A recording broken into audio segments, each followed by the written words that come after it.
தற்குறீங்களா அப்படின்னு நம்ம இளைஞர்களை திட்டுறதுக்கு முன்னாடி திரு விஜய் மாதிரி ஒருத்தர் தன்னை தலைவரா பாவிச்சுக்கிறதுக்கு ஒரு அரசியல் வாக்கியம் தமிழ்நாட்டுல எப்படி ஏற்பட்டதுன்னு ஒரு சின்ன இன்ட்ரோஸ்பெக்ஷன் தேவை. தமிழ்நாட்டுக்குனே சிக்னேச்சரா இருக்கிற நம்ம நக்கல் நையாண்டி மனப்பான்மைய அரசியல் அறிவாற்றல்னு தவறா எண்ணிக்கிட்டு இருக்கோமோன்னு ஒரு திடீர் பயம் வந்துருச்சுங்க.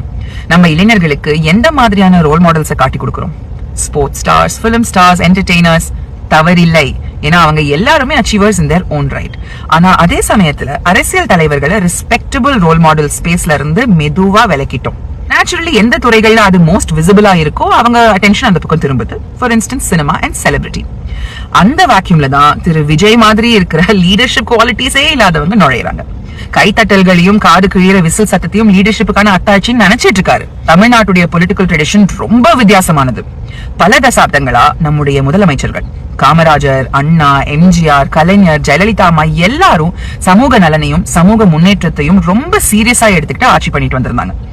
கல்வி விரிவாக்கம், சமூக நீதி கொள்கைகள், பல நலத்திட்டங்கள், இது எல்லாத்தையும் இன்கார்பரேட் பண்ணி தமிழ்நாட்டை நிர்வகிச்சதுனால்தான் இன்னைக்கு தமிழ்நாட்டுடைய சமூக அமைப்பு ஸ்டெடியா மாறிக்கிட்டே வருது.